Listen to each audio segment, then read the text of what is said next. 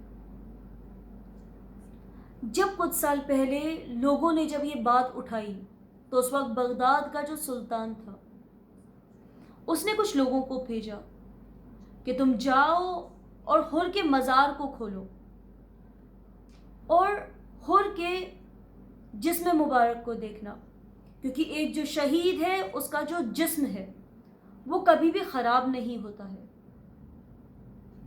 جیسے ہی وہ لوگ وہاں پہ گئے، کفن کے تھوڑے سے ہی حصے کو ہٹایا تھا، دیکھتے ہیں کہ سر سے خون نکلنا چالو ہو گیا۔ جب عصر کے بعد جب امام حسین علیہ السلام کی بھی شہادت ہو گئی، عمر ابن سعد اپنے گھوڑے پہ بیٹھا اور گھڑ سواروں سے کہا کہ اپنے اپنے گھوڑوں کو لے کر آؤ اور 10 لوگ ایک ساتھ جاؤ اور امام حسین علیہ السلام کے صحاباؤں کے لاشیں کو پامال کر دینا۔ انہوں نے پوچھا کہ پہلے کس کی لاشیں کو پامال کریں؟ عمر ابن سعد نے کہا کہ سب سے پہلے حر کے لاشیں کو پامال کرنا۔ پر حر کے جو قبیلے والے تھے وہ کچھ اب بھی یزیدی فوج میں تھے۔ انہوں نے کہا تم نے ہمارے سردار کو شہید کر دیا ہے، پر ہم تمہیں اس کی لاشیں کو پامال نہیں کرنے دیں گے۔ پھر عمر ابن سعد نے کہا تم جا کے حبیب ابن مظاہر کی لاشیں کو پامال کرنا۔ حبیب کے بھی جو قبیلے والے تھے وہ کچھ ابھی عمر ابن سعد کے فوج میں تھے، وہ کہتے ہیں تم نے ہمارے بیٹے کو مار دیا، پر ہم تمہیں اس کی لاشیں کو پامال نہیں کرنے دیں گے۔ عمر ابن سعد نے پھر کہا کہ حسین کے گھر والوں کے لاشیں کو پامال کرنا چالو کرو۔ تو گھڑ سواروں نے پوچھا کہ پہلے ہم کس کے لاشیں کو پامال کریں؟ عمر ابن سعد نے کہا کہ سب سے پہلے عباس کے لاشیں کو پامال کرنا۔ اور بی بی ام البنین شمر کی بہن لگتی تھی، تو شمر نے حضرت عباس علیہ السلام کی لاشیں کو پامال نہیں کرنے دیا۔ پھر عمر ابن سعد نے کہا کہ حضرت علی اکبر کی لاشیں کو پامال کرو، پر حضرت علی اکبر کی جو والدہ تھیں وہ یزید کی بہن لگتی تھیں۔ تو ایک شخص نے کہا کہ حضرت علی اکبر کی لاشیں کو پامال نہیں کر سکتے ہیں۔ پھر عمر ابن سعد نے کہا کہ حضرت قاسم کے جسم مبارک کو پامال کرو۔ حضرت قاسم کی جو والدہ تھیں بنو فزارہ قبیلے کی تھیں اور اسی قبیلے کے کچھ لوگ یزیدی فوج میں شامل تھے۔ انہوں نے عمر ابن سعد سے کہا کہ ہم تمہیں اپنے بچے کے لاشیں کو پامال نہیں کرنے دیں گے۔ پھر عمر ابن سعد نے کہا کہ جاؤ اور کسی ایسے کو دیکھو جس کا نہ کوئی خاندان والا بچہ ہو، نہ ہی ماں باپ موجود ہو، نہ ہی کوئی قبیلے والا موجود ہو، سوا ابا عبداللہ کہ قبیلے والے یا ان کے گھر والے اب کوئی موجود نہ رہا تھا۔ امام حسین علیہ السلام کے لاشیں کو پامال کرنا چالو کیا۔ بی بی زینب سلام اللہ علیہا جو خیمے میں تھی، امام سجاد علیہ السلام سے پوچھتی ہیں کہ بیٹا مجھے کو ٹوٹنے کی آواز آ رہی ہے، کیا چیز ہے؟ جس پہ امام سجاد علیہ السلام کہتے ہیں پھوپھی صبر کریں، یہ میرے بابا کی پسلیاں ٹوٹنے کی آوازیں ہیں۔ ایک شاعر کہتا ہے بی بی ظالموں نے آپ کی صرف ایک پسلی پامال کی تھی، ذرا کربلا آئیں اور ابا عبداللہ کو دیکھیں۔ انا للہ و انا الیہ راجعون۔